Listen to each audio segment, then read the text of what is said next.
Please bring them to the hospital. Bring your uncle, bring your grandmother, bring everybody to come. This is your chance to see again.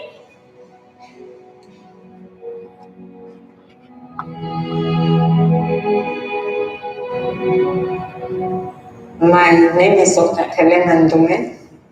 I do have a middle name which is traditional.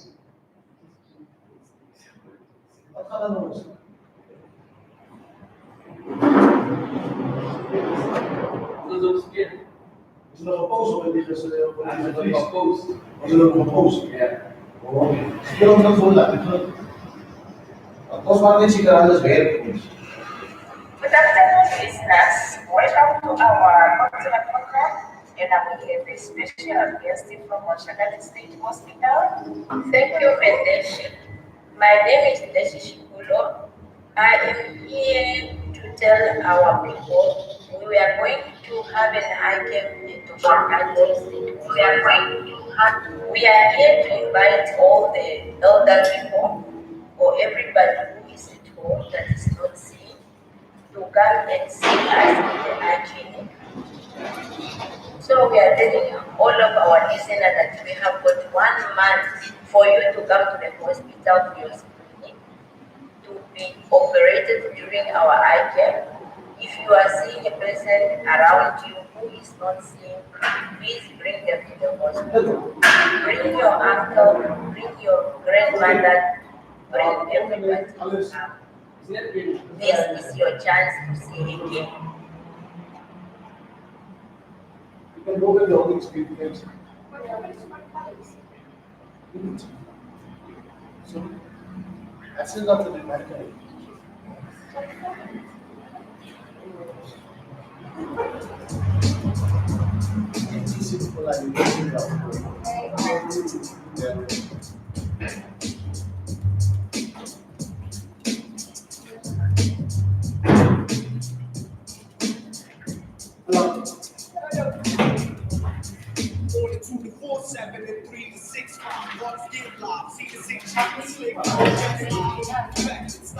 So this is like morning.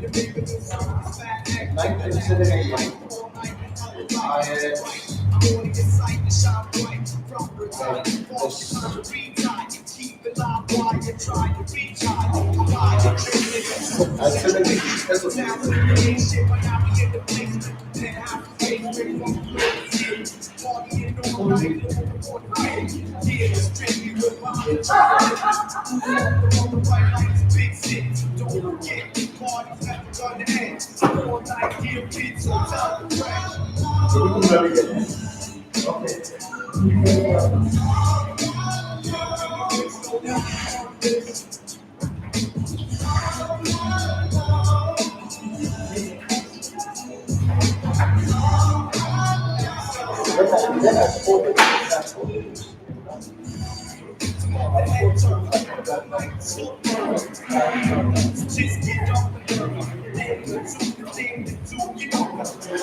Let's go.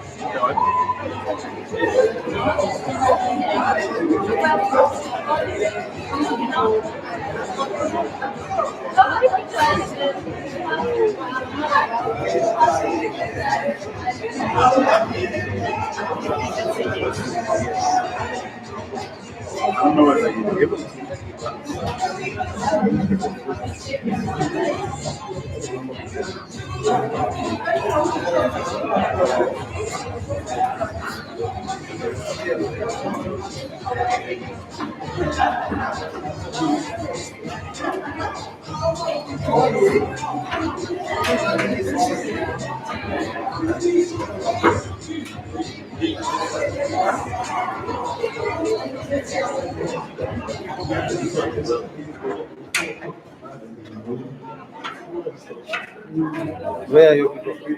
Where are you people?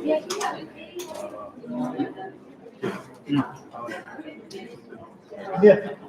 I'll let you go. But yeah.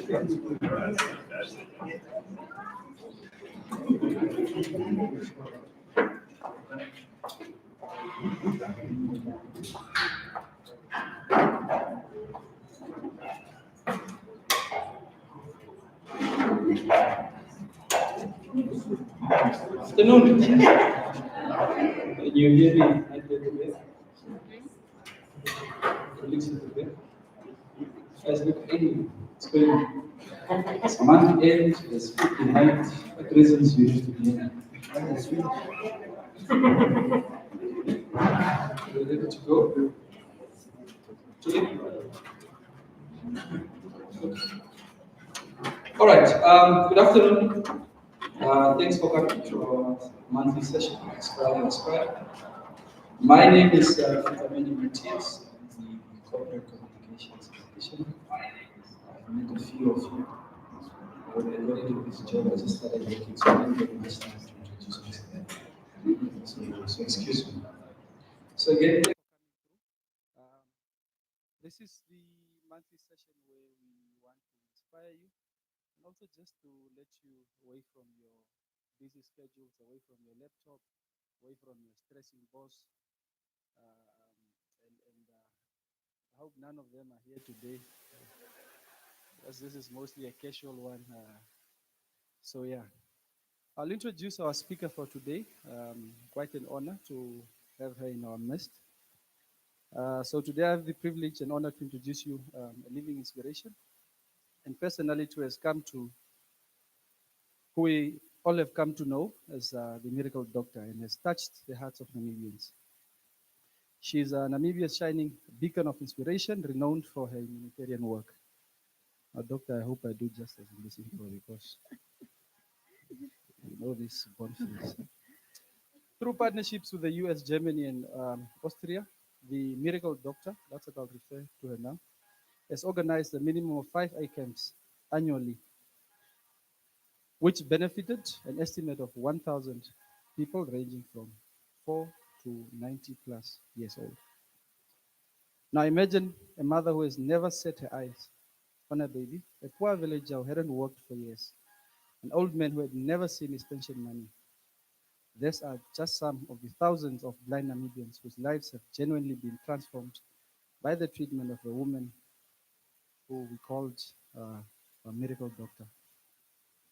Now, to date, she has transformed sight restoring surgeries upon 35,000 Namibians, completely free of charge.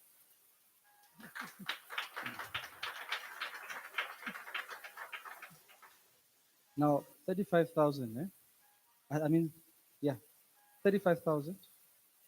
Now, that number, I know how some of us struggle to get it, either as a salary, either as Facebook likes, or but this is a person. I tried to get the Miracle Doctor's Facebook page, and she has less than 1,000 people following her, or friends, I'd rather say. So the disparity, I don't know. But yeah. But who wouldn't like who wouldn't like statements made by this woman? In her own words, she says, "You can't call yourself a progressive country or nation if you still have people going blind from cataracts today." Now, for those of you who are hearing this word for the first time, cataracts is the clouding of the lens in the eye. Is one of the main culprit of blindness in Namibia, a country that is barely 2 million. Now, for our miracle doctor, this is unacceptable. The miracle doctor's motivation to save those less fortunate than her stems from a civil unrest she witnessed as a child. Forced to flee her homeland at age 15 because of the apartheid, the miracle doctor lived in SWAPO refugee camps in Angola and Zambia. With SWAPO's assistance, she completed her secondary school in Gambia and earned a medical degree in Visp University of Germany. Upon completing her internship at Windhoek Central and Cathedral Hospital in Namibia, she returned to Germany to specialize in, doctor, what's that word? Ophthalmology. Yes, that one. At the Sutherland University. She completed a fellowship at the Joseph I Institute of Trichy, India. Her field assignment was in Tamil Nadu, where she participated in her first eye camp. She was amazed at the sheer number of patients. Nothing from Nothing from her studies prepared her for the experience of treating hundreds of men and women, children who desperately need eye care.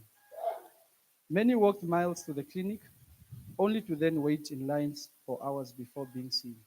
This experience was the origin for her passion to eradicate curable blindness. Since then, the miracle doctor has dedicated her life and career of treating blindness and low vision, both in Namibia and throughout the developing world. Many of the patients in the capital city of Windhoek have taken to calling her Namibia's miracle doctor. According to the miracle doctor, there's no man in this world that can pay the joy of someone who was so blind for so many years and then suddenly has regained their vision. The miracle doctor has received prestigious awards, including the United Nations Nelson Rolihlahla Mandela Prize, the BBC Top Woman 2018, Commonwealth Points of Light Award, and the last one, which I like, 100 Most Influential Africans in 2017.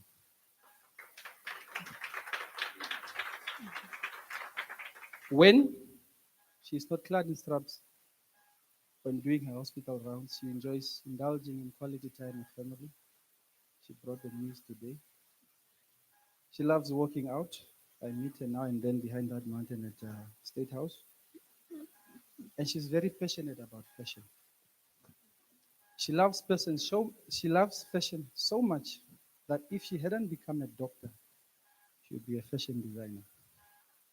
And you see her nodding her head, she agrees. Huh? Mhm. Today's, ladies and gentlemen, we bring to you the doctor we all have come to love and aspire to follow in her footsteps. So, with a rousing applause, let's welcome the only doctor with a sense of fashion, Dr. Helena Ndume, as she shares her untold story. Thank you. Thank you very much. So, Shikamani, thank you so much for that beautiful introduction. And I'm happy you told them the told story. I am now going to do the untold story. That is my topic. I know you, everyone was anxiously waiting to hear what is this untold story about. Shikamani did the told story. I'm now going to do the untold story. It is nothing scandalous. I just want to share the story of my life that is a bit more relatable to you guys.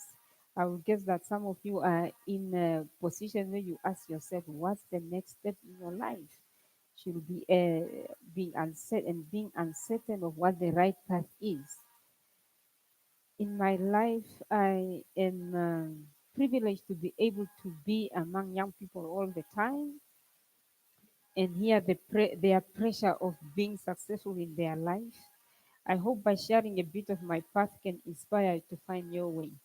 But I also want to thank MTC for inviting me to be part of this great initiative to motivate your employees. That is so beautiful. My story has been told so many times, like Fikameni did it. So I will just give you a quick. I won't. I don't think I should even go into my summary anymore because Fikameni did it. I I come from Tumet. I'm one of the five siblings. We live in the small house in Tumet. Everybody know the Tumet locations, and we were also with many other people. It was nice. It was the joyful days of playing outside, not like our children today on the computers and missing out the fresh air outside and climbing trees looking for omakarakaha and playing amagusa outside, and it was so beautiful. So as he said, I left Namibia at the age of 15 through Angola to go and join SWAPO to get better education.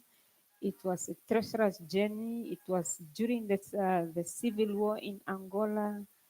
It was very tough, where sometimes we have to walk hundreds of kilometers on our feet to go to the next town, finding dead bodies all over the place. They are crossing rivers with crocodiles in there. It was tough.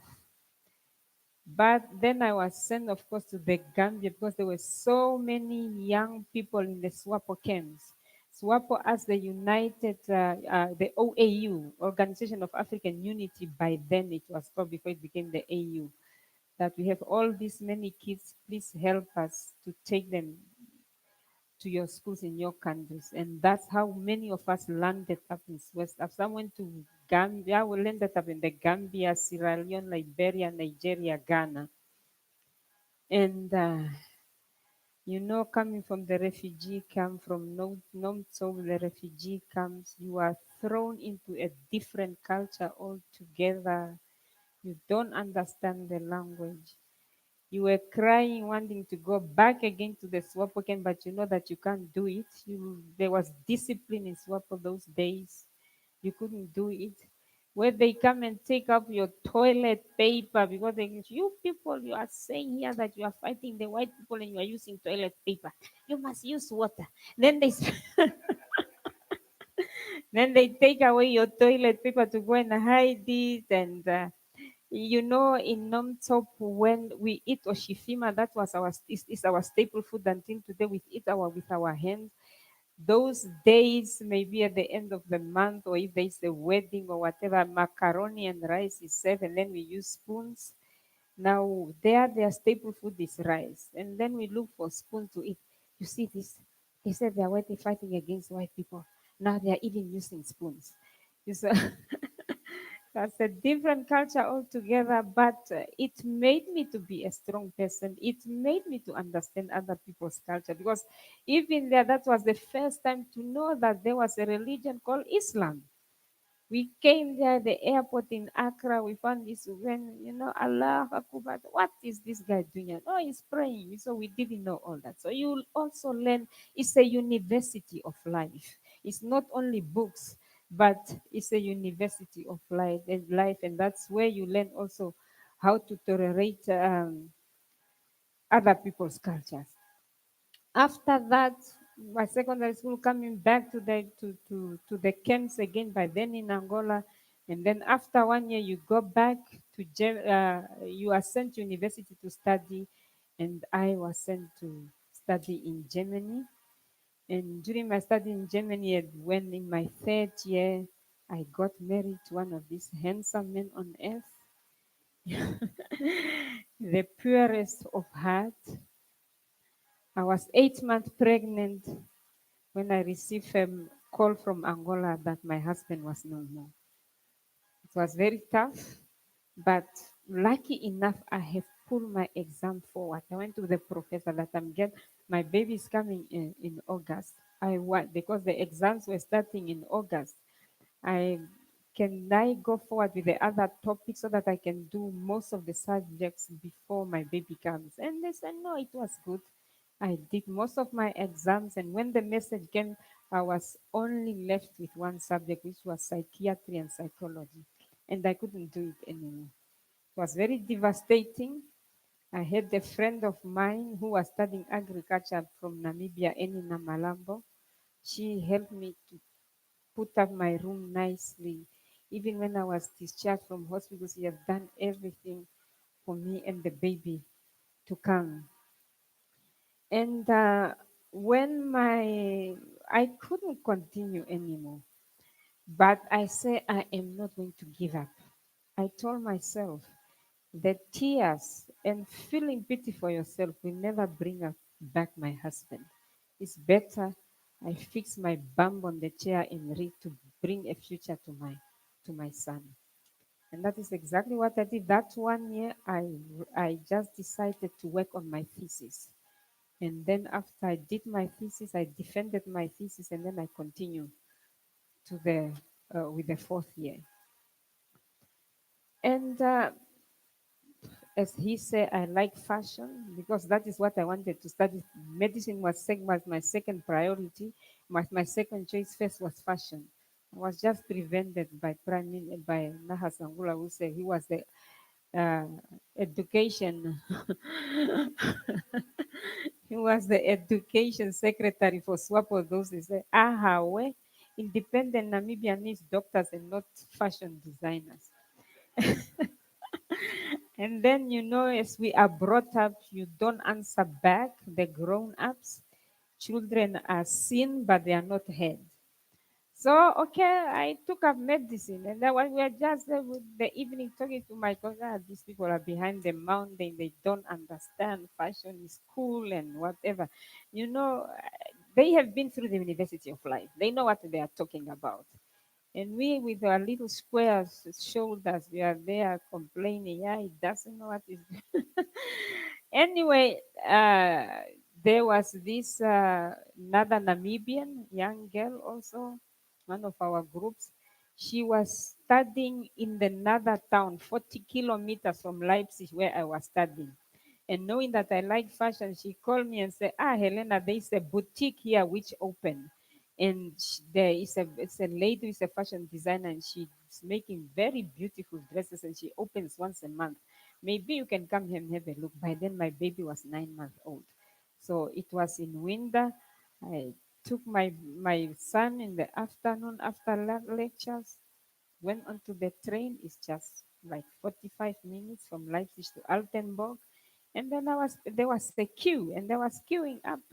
And then I think the owners of the show, they say, oh, this poor African girl here with a pram. And then they came to call me in. So I went in. Then they said, Conan, we are cooking, but can we look? So I said, no, you can. They started looking at the baby. Oh my God, they are already born with hair. I saw, we thought, and they are brown already. We thought maybe when they get in the sun and they get brown. Uh, And that was East Germany by then. You really didn't have many black people there. It was not like West Germany. And they just fell in love with the baby. And then they told me that, can we come and pick you up from Leipzig to just come for weekends? I said, it's not a problem. And that is exactly what they did. And today we have become a family. It's just like an angel was called from somewhere. Those were the days where I was in darkness. They started even taking the baby over the weekend when I have practicals or when I have to study. During exams, they will take the child. Sometimes they even take the child to go for holidays all over the place. And even now, 1989, that's when I finished my study. And luckily enough, that is when we were being repatriated to come back home. And they told me that, Helena, you are not going to go with our boy. You go alone. We don't know, maybe they are still shooting. Go and see how it looks. So I came back. I left the son there. Came here to Namibia. Of course, the campaign was hot. We were there campaigning for SWAPO also. And then I started my internship. I did my internship for 1 year. And after the 1 year, we were told that you are not going to be deployed somewhere outside there in the Bundus. And then we were four of us also coming from exile. We said, no, but really we need more experience before you throw us to the Bundus there. No, that's the way it's supposed to be. And then I just decided, you know what, I'm just going to resign and go to Germany to do my ophthalmology and just go and specialize since I have a family there.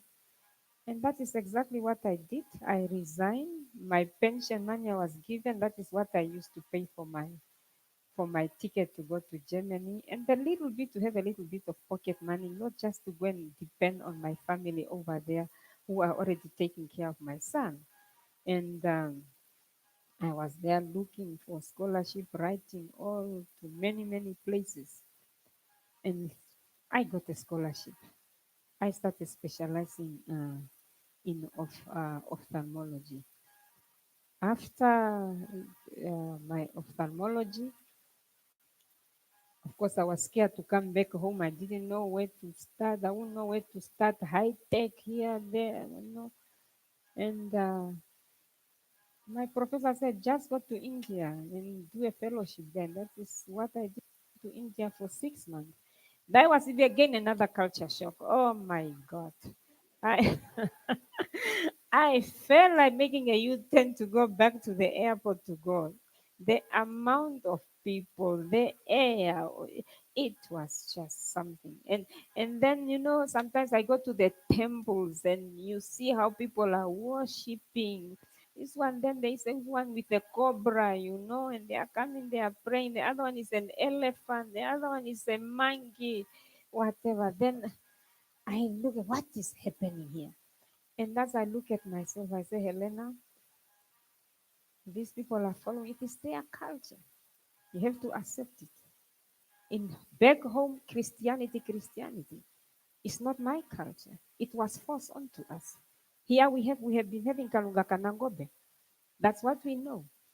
But we are called Helena today because it was forced on us. So it says better you respect people's culture. They have been colonized by the British, but they stuck onto their cultures. So it is all university of life. You learn to to you learn to tolerate other people's culture, and it's make you, I think, a strong person. Like you are taken to the one of the nurses, she got married, they had the house, now a house, now we were invited. We went to the house, the Hindu priest came, he was praying there, and suddenly the cow comes in the house, decorated nicely with flowers and inside the house. And then it stood there. And then I'm asking the other doctor sitting, Rama, what is happening here? I will tell you later.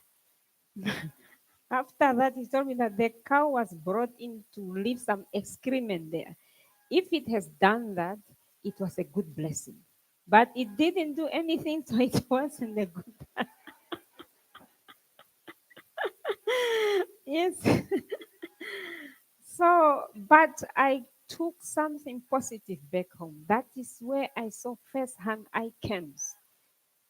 Thousands of people coming from all over that region to be helped, going from one village to one village every weekend to do eye camp. Then I say, when I go back home, I'm going to do the same thing. There are many people who need help. And then okay, that was that is that was the way it was. So in 1996, I came back as a specialist.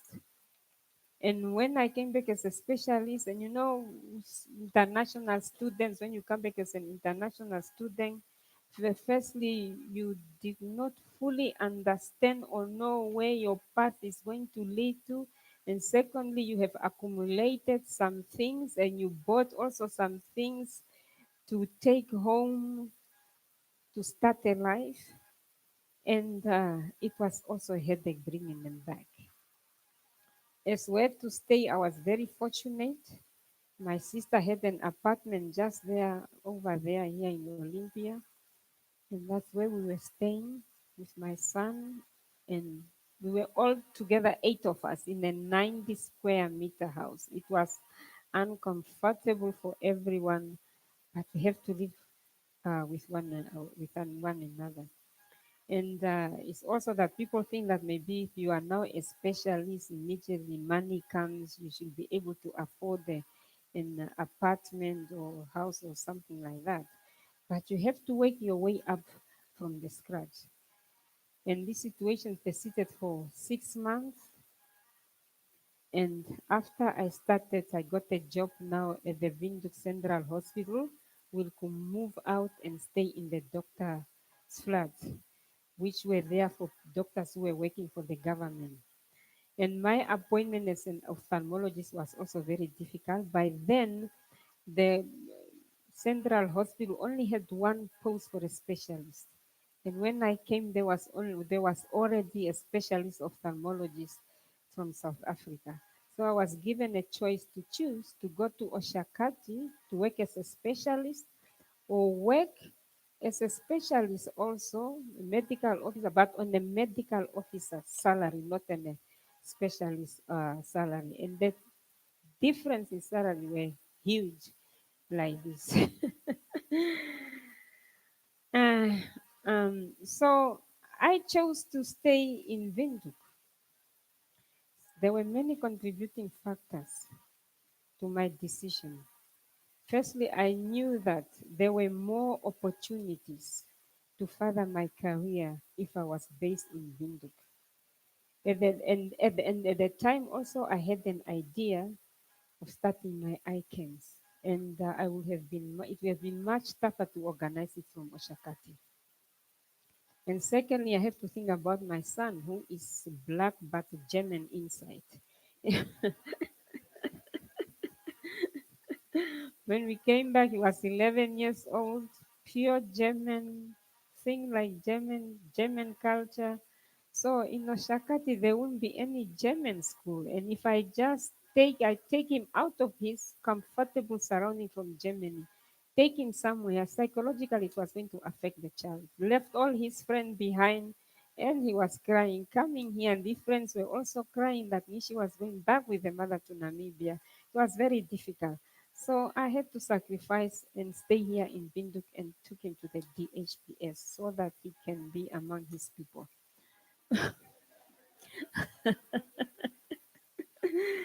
So the point of this anecdote is that money should not be the main motivating factor when you are making life decisions.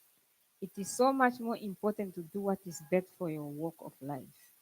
If I had taken that post, I would probably be living a fairly comfortable life, but I don't think I would have had the privilege to come and talk to you guys now. So after settling down in my doctor's flats and having established a more stable ground for my life, I could finally now start organizing my project of ICAM, a project that was so close to my heart. Why ICAMs? Most of the people who have cataract, all of us are going to get cataract unless you hit the bucket today. But as we go, because we are, one way or life, you get older, we are going to get cataracts. Or maybe you get a traumatic cataract, somebody punch you or due to another disease like diabetes that can also cause cataracts. So most of these people are old people. They have never been to the city. They have never flushed a toilet. It's better you take the services to the people. They are old. Imagine a patient, an old woman from Katima Mulilo coming to Vindu blind. You can't see anything. You don't know where you are going. Just you could jam in the bus. It's very difficult. So I started organizing my ICANN. And there are so many things that goes behind the doors when organizing this ICANN. Sleepless nights you spend writing letters to international NGOs, to many companies to help you get medicine and equipment for the ICANN. And I have to say that I have been very fortunate to have been having a lot of assistance from Surgical Eye Expedition, which is based in Santa Barbara and some in California. Because I met them when I was a student. I went to America to the conference, I conference in 1995, and that's where I met them. And they told me, if you finish, you could come and help you. And they did exactly that. I have organization from Austria coming to help. I have organization from Germany coming to help. And here locally, I have NBL Namibia Breweries, they have been very helpful, giving us expensive machines which are still standing here at the hospital. Hotel Safari for all these visiting doctors who are coming to help us. They give them complimentary accommodation until today. You have Mercedes Benz. I just got a call from Mercedes Benz one day while I was in the morning. I was busy doing my rounds from Verena Grutemeyer, the CEO of Mercedes Benz. Dr. Ndume, if you find time, I want to see you at my office. I went there. She told me, we have seen and read of the beautiful work that you are doing. Now, as Mercedes Benz, we have decided from every sale of the Mercedes Benz, we are going to give you 1% to go to your blindness prevention program. Yes. How beautiful. That was so nice. That was really nice. And we told her the equipment that we wanted. I wanted microscope to be carrying to go to the regions to do operations. And we told her the microscope that we wanted, the best range, the Roy Royce of the microscope from Zeiss company. She took it up, and Zeiss company is a German company. She took it upon herself to go to Germany to the company and got and take away these middlemen who are killing us. That we don't even have medicine in the hospital today is those middlemen of ours who are just wanting to get a who just want to get a quick buck to buy a Mercedes Benz or Range Rover, I don't know.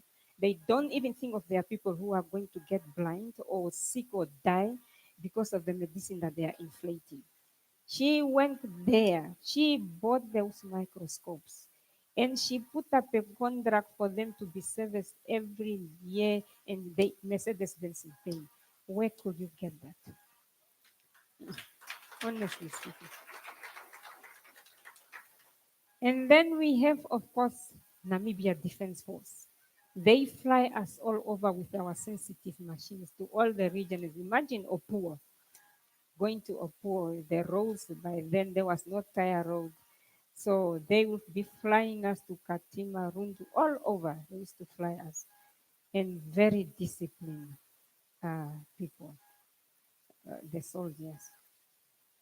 And the time up and down, you have to be driving to the airport when the doctors are coming, when the machines and medicine is coming, and then you have to be there. Customs, yeah, you fight a bit with the customs, and sometimes you even say, why should I suffer like this? I would just give up and go and sit at home or go to my and have rest in my private practice. But when you hear an old man who is 81 years old and telling you, doctor, now that I can see, can I go and have sex? So you you, you go it's serious stuff, huh? It's serious stuff. Blindness is serious stuff. It takes away the pleasure also. And you say, and he's walking like this. And then you think, oh my God, is the machine working? Or so it makes you go back through all these hardships and everything. You say, yeah, no, you just. Fikameni always said the woman who have never seen her child for so many years and all this. But there is also that part that you don't hear. Yeah, so I have also built up a family of the blindness prevention program group, the people who are dedicated. But I started with the program until today we are working together. And most of these people are also people who came from exile. They were trained in Cuba as ophthalmic technicians. And we are working together until now. And you also have to leave a legacy behind. You have to train young people. I've been talking to young doctors to go and specialize in ophthalmology because one day I will go.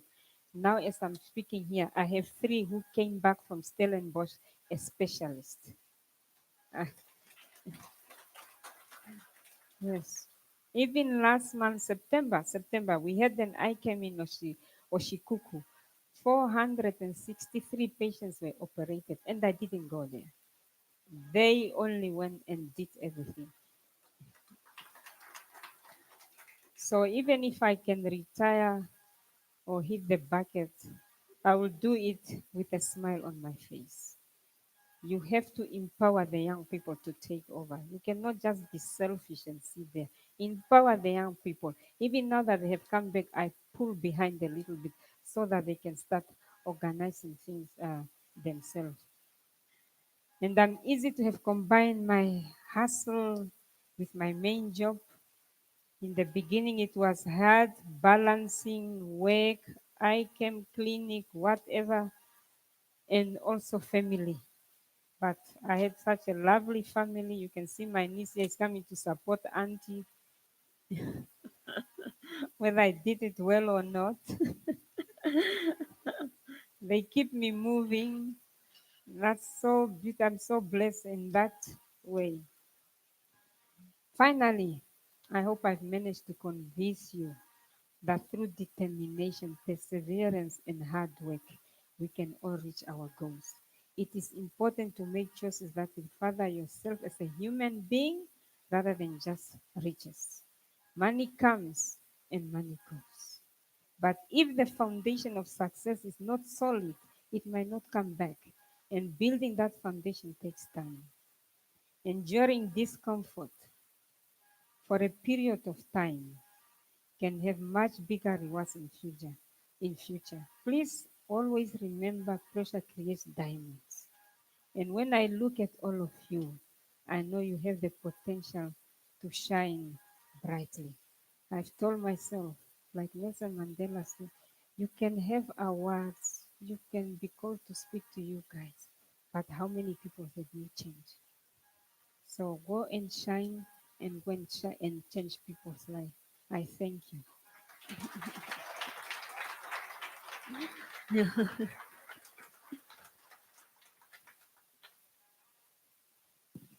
So I'm sorry, before maybe we pose question, I want you to see one of our award-winning videos in America, a chance to see again. Mm. Good afternoon, listeners. Welcome to our popular program. And now we have a special guest from Shakati State Hospital. Thank you, Mendeshi. My name is Ndeshi Shikulo. I am here to tell our people we are going to have an eye camp at Oshakati State Hospital.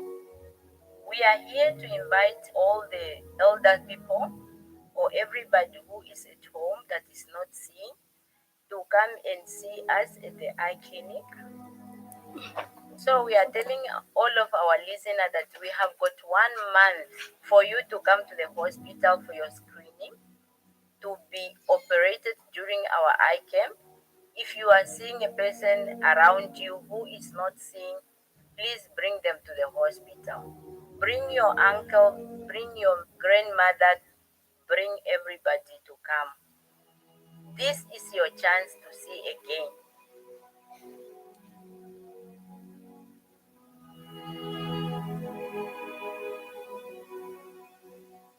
My name is Dr. Helena Ndume. I do have a middle name, which is traditional name, which is Ndaipovano. It means I am better off.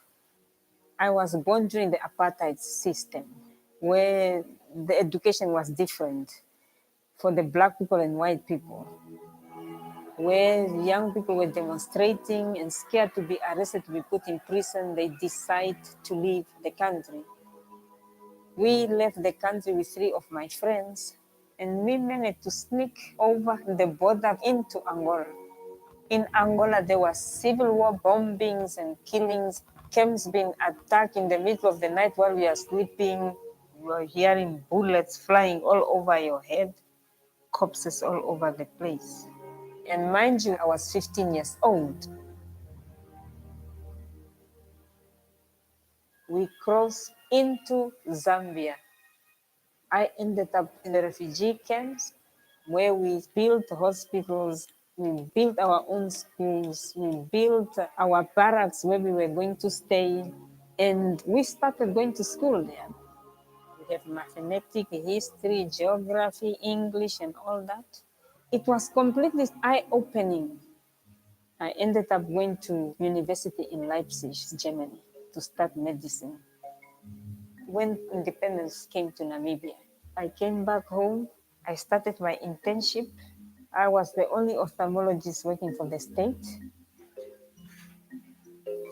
You have to know that back then it is a belief that when you are old, you go blind, and that is God's willing. Nothing can be done about it. When I started the eye camp, just 82 patients came because they say if you go there, that young girl is going to destroy your eyes. But then the 82 that we operated on spread the message like wildfire.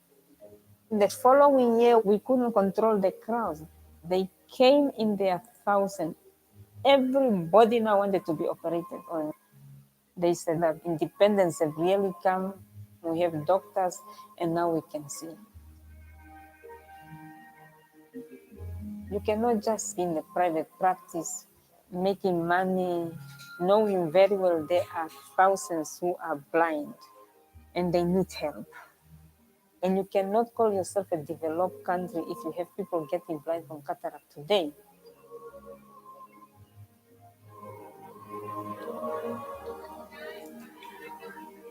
No money in this world can pay for the happiness of someone who was blind.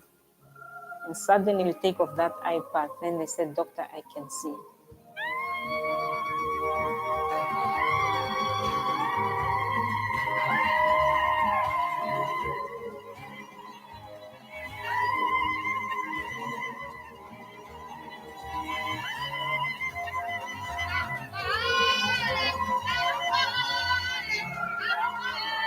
If I have to tell you the story that they tell you after they regain their sight, we'll spend the whole night here.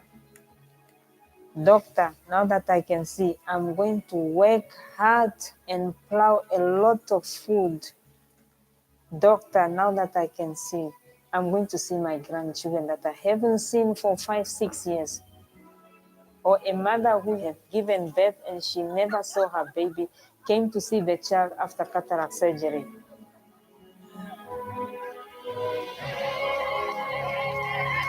All of us went through difficult times during the liberation struggle in the refugee camps, and that is also what connected us together, that we must go back and help just like we were helped.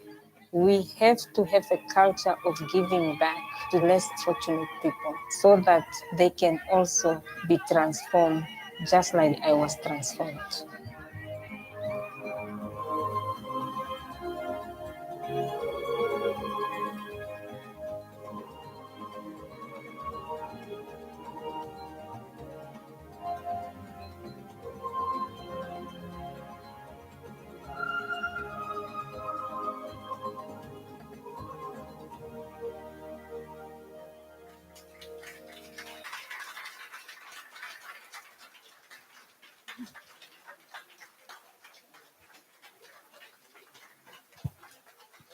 Wow. Wow. Wow. We can have a seat. Doctor, Yeah. very, very inspirational indeed. Touchy, and a few moments of laughter that you've shared there. I will get right into it. It's time for questions. If any of you have questions, somebody at the back sent me a message that I should ask the doctor how old she is, but I will not. But I will not in any case. So, are there any other questions? There's one from Erasmus. I'll give the lady first.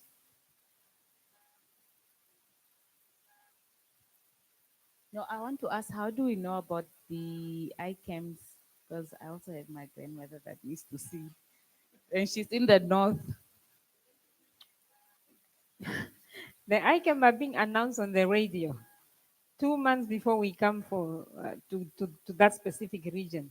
It is announced in the languages, especially in those areas. If you are in Katima, we are going to Katima. It's announced in the Katima radios, MBC radio services. So to tell them that we go from village to villages, uh, screening patients. And then when it is time for operation, the cars are sent. Those ones who are booked for operation, the cars goes and pick them up and bring them to the hospitals.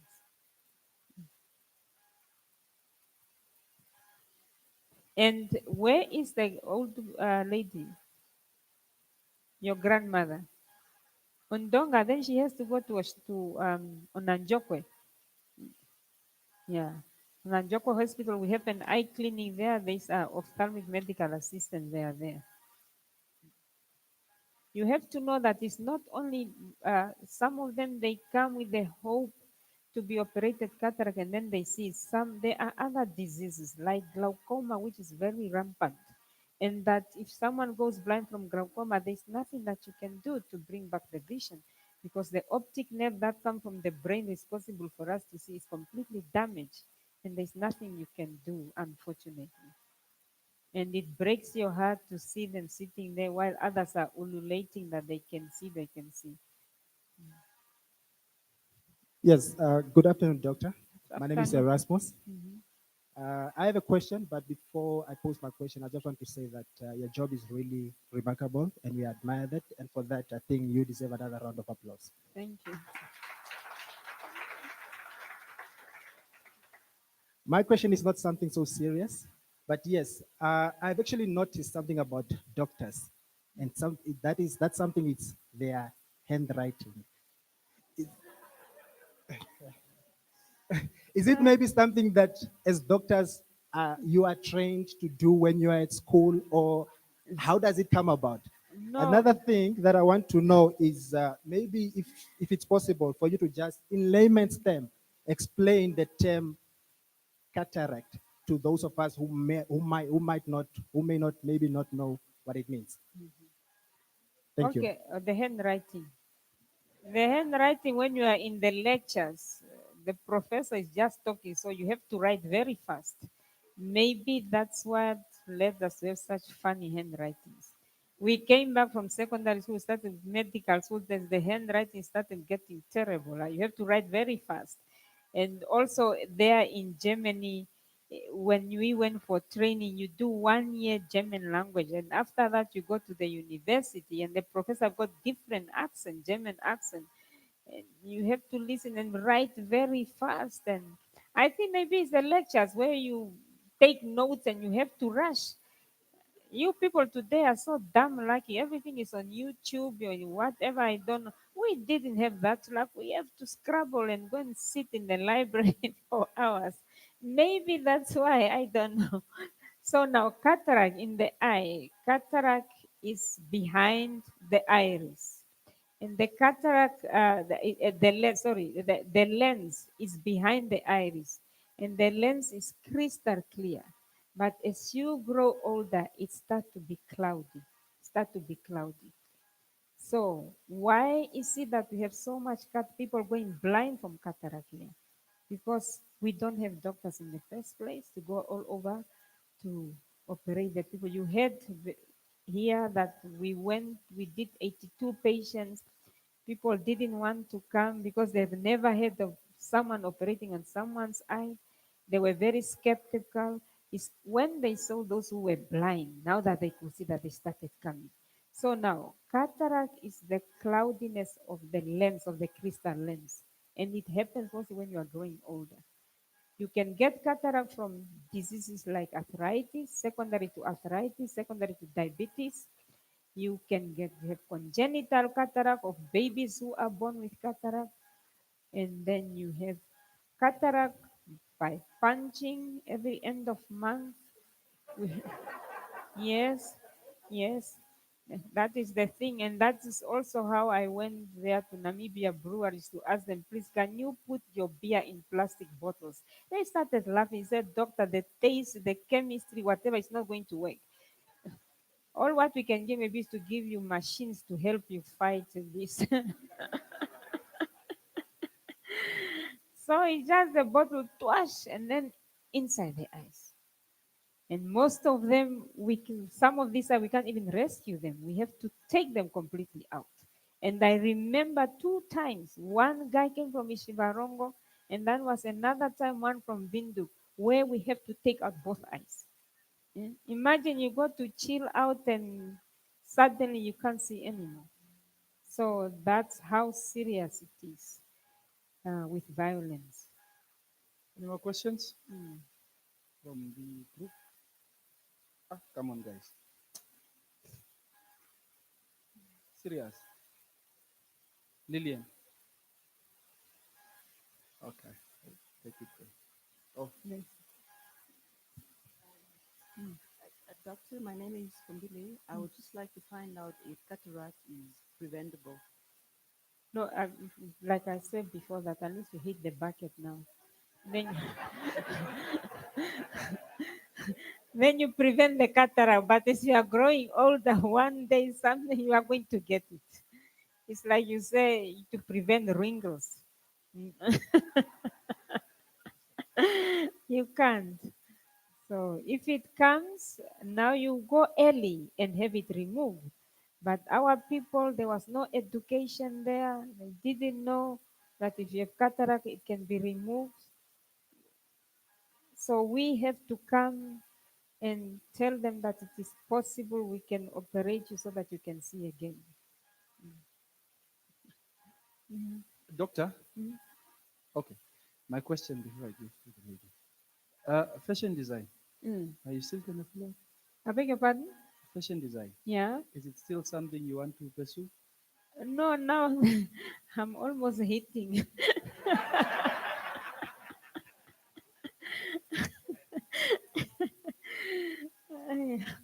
Doctor, my name is Charlene. I think we're roughly the same age, actually. Yeah. Does our weather, the sun and the hot air, does it affect our eyes Yes, it more does. than it does? It does. Especially too much sun. You get something what is called pterygium. Pterygium is a skin that grow here from the corner going towards the eyes. That is because of too much sunlight. And sunlight can also accelerate cataract to be formed.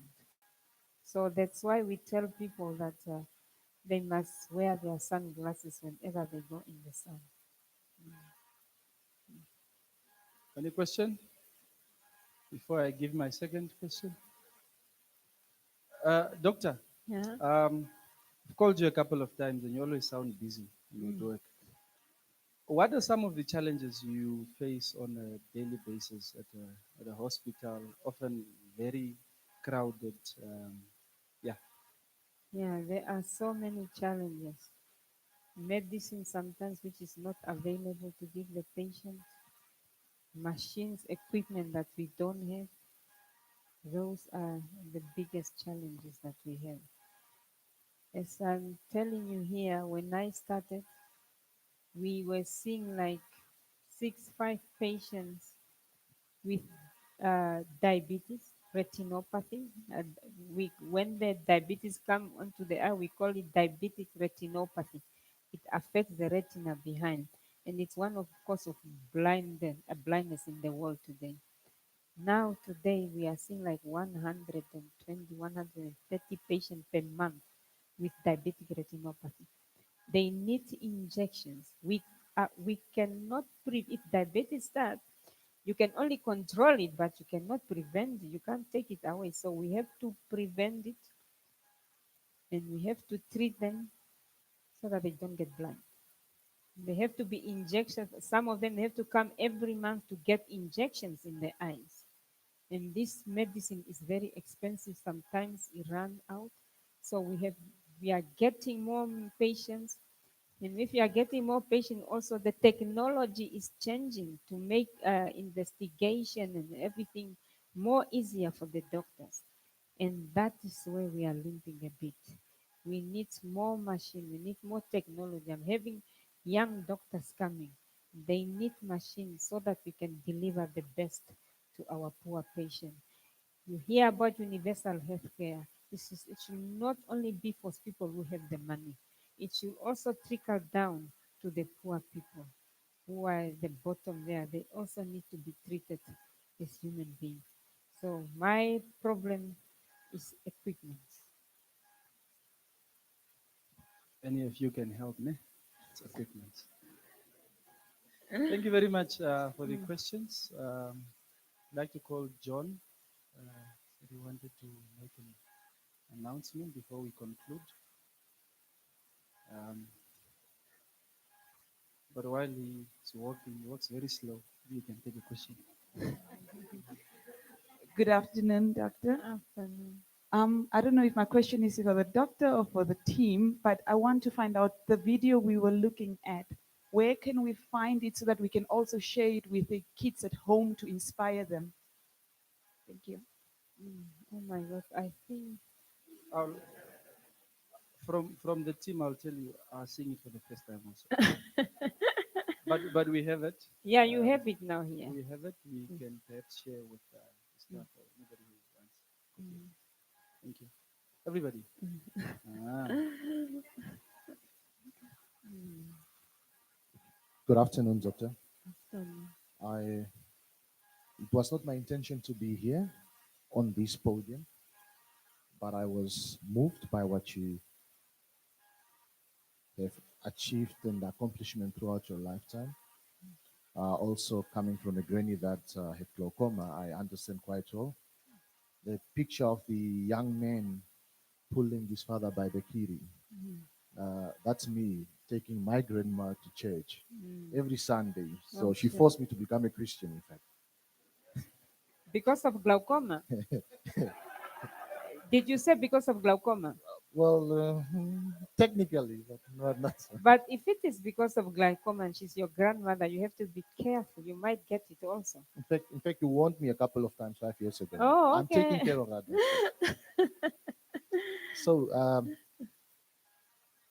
I think I should. I'm here to make an executive decision. Mr. Ikanjo, you can fire me after, but it's fine. But before I get to that, there's this poem that I always when I'm down, I listen to it on podcast or I read it out, and it's one that's by Marian Wilson, which means say what is our greatest fear. So there's a part there, the last paragraph stanza that says, and as we let our own lights shine, we consciously give other people permission to do the same, to shine as we are shining. And as we are liberated from our fear, our presence and our doing automatically liberate others. There's nothing enlightening about shrinking so that other people won't feel insecure around you. But we are people, we are brilliant. And it is our light, not our darkness, that frightens us. Now, with that statement, I'm here to announce to you that we will make a contribution of 50,000 Namibian dollars to the ICANN, the Blind Prevention Program.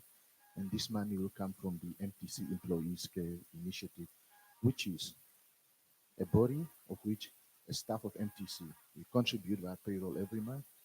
And we have saved up a few kitty, but we'll be willing to do that. So if I overstep my powers that be, it's okay. You may deduct that from my pension money. That is fine. Thank you very much. Thank you very much. Thank you so much. Thank you very much. Thank you so much. Executive decision indeed. Thank you very much, Thank- John. Please give him another round of applause. And yourself, of course. Ladies and gentlemen, we've come to the end of our session. We've prepared, I know most of you are going to walk out here to Woodmanbro in the sun. We've prepared a Without slight meal sunglasses. without sunglasses. So we've prepared something behind. But in the meantime, we'll also have a few picture opportunities. I know a lot of you would want to at least hit the number 35,000 via Facebook likes.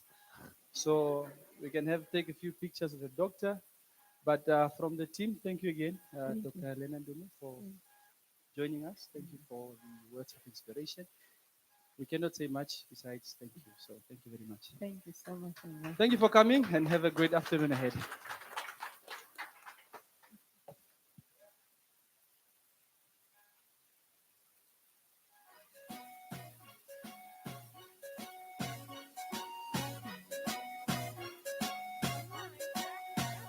Mr. Check It.